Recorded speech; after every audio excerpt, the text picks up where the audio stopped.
the door and get in the tub. What's happening?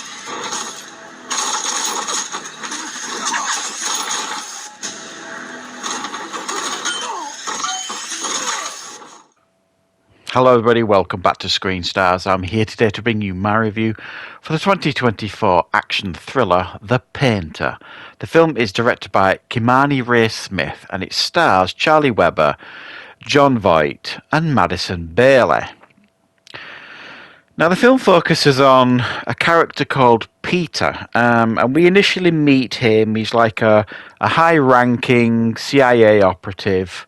He has got this unique ability that he had since childhood, which is like an ear condition that essentially gives him super hearing. So it makes him like an even better agent in the field. So he's really skilled. He's like an assassin, and then he goes on this job sent by who he believes to be his father or his adopted father, played by John Voight. It goes terribly wrong, and his pregnant wife ends up getting shot, and he believes that she loses the baby, sort of thing. They end up splitting up, and then we meet Peter again many years later. I think it's about 15, something like that. 15 years later, 20 years later, something like that. He is now a renowned artist and painter. He is no longer an active operative. However, he is reactivated, I suppose, when a young girl, a teenager, comes to see him called Sophia, who claims that she is his daughter and his ex-wife has been there's been an attempt made on her life and she needs his help to figure out what is going on.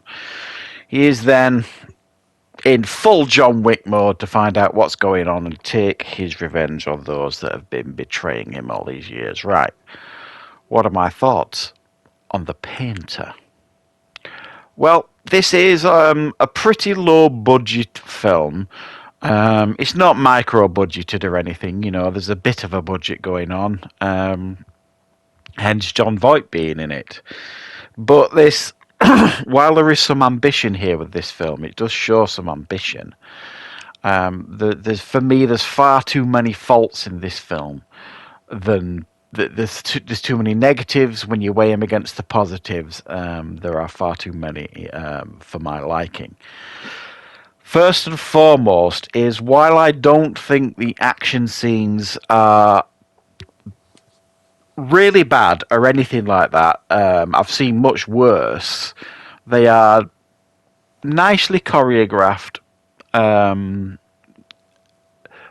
but you can also tell, at times it's over rehearsed in a sense of it's like a dance. I mean, people would argue the same with John Wick, but that is done so slick, and obviously the budget involved and the expertise on set with all the stuntmen and fight choreographers and stuff. It's like infinite levels above what we get in this film. So you could tell sometimes with the fight scenes, and then. The worst thing about the fight scenes is the shaky cam. I thought we were done with this shaky cam bollocks. It literally, it gives you vertigo watching it. It's just, the shaky cam is just too much. And I understand why they've done it. It's to hide, obviously, maybe the mistakes or whatever. But it makes it very, very difficult to watch and enjoy the action scenes, really, and certainly the close combat fight scenes. It's really noticeable. There's things in this film that just make you roll your eyes deep into your skull. He needs information. This Peter. So he's on the run with what he believes to be his daughter, but even though he doesn't believe it is, because he thought his daughter was killed 11 years ago. So he needs somebody to hack into CIA mainframe. So where does he go? Some super hacker? No, he goes to the local PC repair shop where he's been going as like a citizen, while he was being a painter, and said to the guy behind the counter something along the lines of, "You're good at hacking, aren't you?" right, I need you to hack into the CIA mainframe. And lo and behold, he gets into the CIA. I mean, it's just, please, And this film is full of stuff like that, that just ridiculous. Absolutely ridiculous. Then you've got the heads of the CIA. There's one in particular. I can't remember her name. It might be Naomi, who's corrupt as hell. It's completely obvious she's corrupt as hell, but she looks like she's just out of high school, and you were meant to believe that she's this top CIA boss woman. No, it's not believable at all. She's not seasoned at all. This is not me saying a woman couldn't do that job. Of course they could. She just literally, she looks like she's barely out of her 20s. So again, it just takes the believability factor. It just plummets it, in my opinion. And then you've got this cliched assassin that's chasing the painter and the girl who claiming to be his daughter. He's going around and cleaning up, all the loose ends. He's an assassin. He's a young assassin. He's a young, cocky assassin. He thinks he's better than everybody, and he wants to test his skills against the painter. Yes, you've seen this all before in movies like this and done better. And his gimmick is that he loves dance music, so he's constantly got headphones on listening to dance music, and because he's young and hip and trendy, clearly. And it don't work, it really, really doesn't work.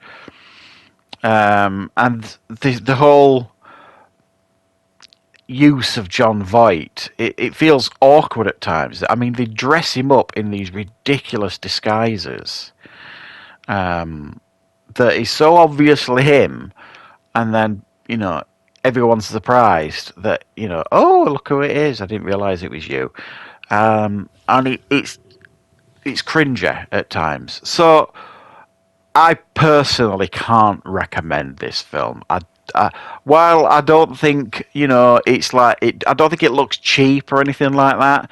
There is some competent stuff going on in here, but there are far better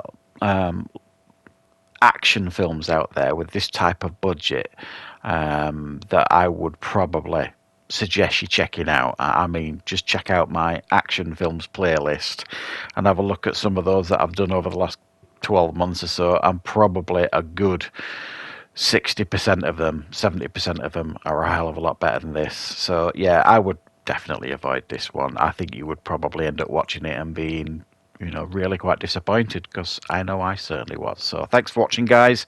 Hope you enjoyed this review. I'll be back with more reviews and content on the channel very, very soon.